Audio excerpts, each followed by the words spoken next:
Good day everyone. From the past few meetings, we already tackled about the history of Chinese education. Today, we'll be discussing about one of the Chinese philosophy that builds a strong foundation of Chinese education. Let us start. The Confucian Philosophy towards education. Confucianism is the way of life propagated by Confucius in the 6th to 5th BCE and followed by the Chinese people for more than 2 millennia.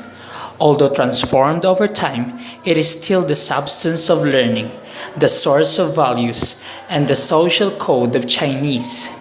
Its influence has also extended to other countries, particularly Korea, Japan, and Vietnam. It is a Western term that has no counterpart in Chinese. It's a worldview, a social ethic, a political ideology, a scholarly tradition, and a way of life.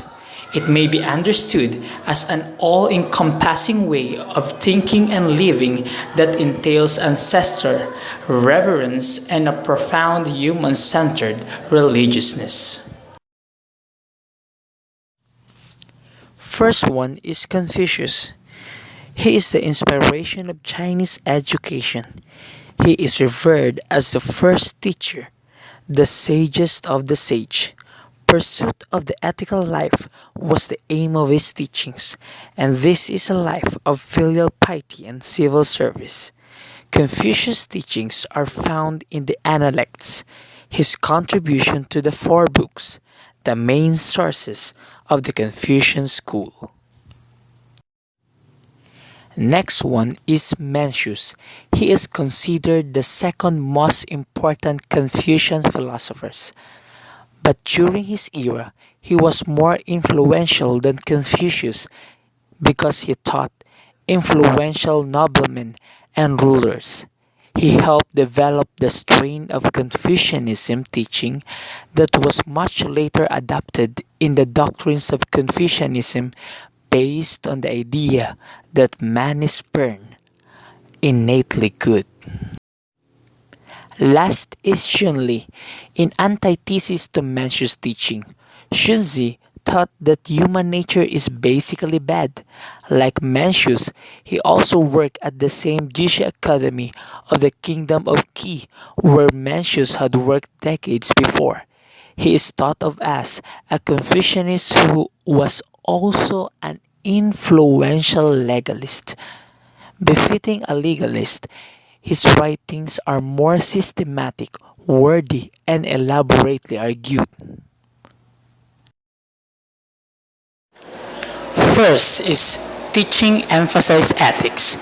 These teachings are characterized by their emphasis on ethics and statecraft, resulting to a country dominated by a secular elite recruited through merit-based examination. Second one is teacher-centered education.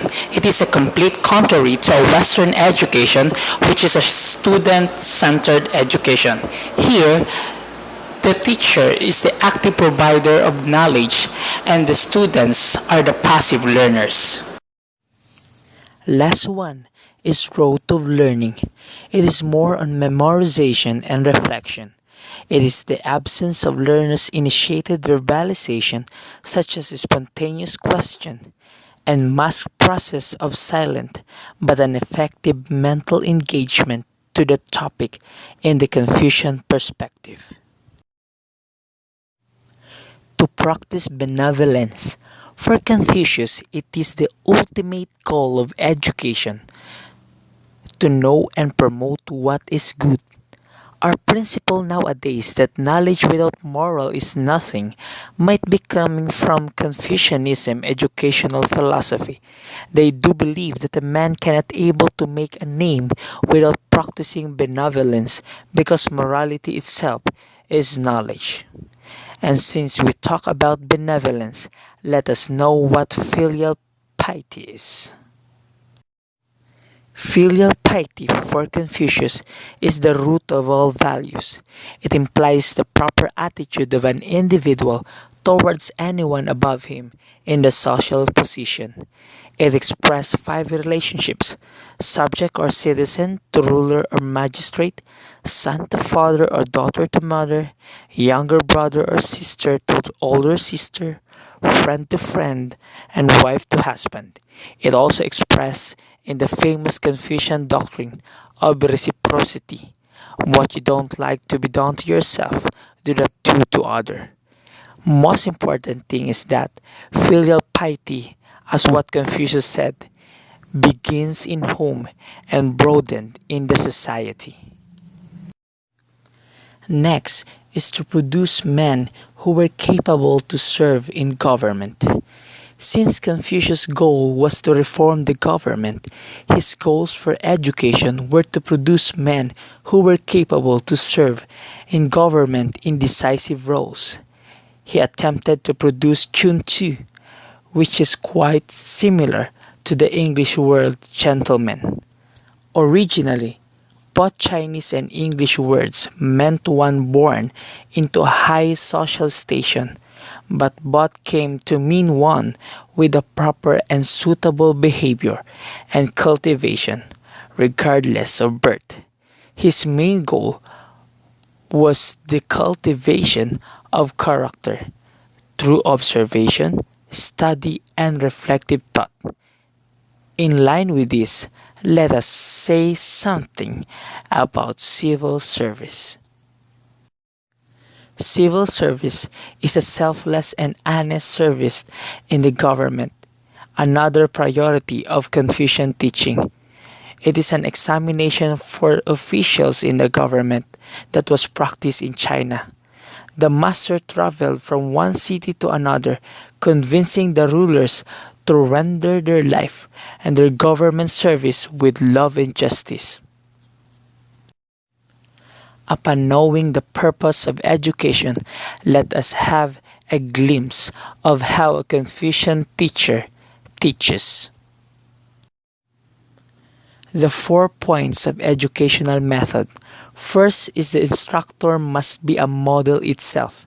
He stressed that people holding a responsible position, such as teacher, must have moral uprightness by their action in order to influence and reform others. Next is education for all. Giving instruction must not be biased.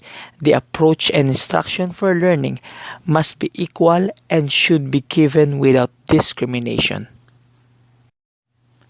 Next is teaching based on students' ability. From the book 15 of the Analects, he says, "To speak to a man which is incapable of benefiting is to let one's word go to waste." Next, adopts the approach of enlightenment. Confucius says in Book 7 of Analects, "I do not enlighten those who are not eager to learn, nor those who are anxious in explanation themselves. Instead, I presented one of the corner, and they will not come back without the other three." Confucius had further to say on the teacher-scholar. At first, the teacher must be creative and not mechanical. In the Analects, Confucius says that an accomplished scholar has no utensil, meaning to say, as a teacher, you must not be a robot of only one technique, but is innovative and creative. It is also the reason why their method of teaching is informal. The teacher must be earnest in learning.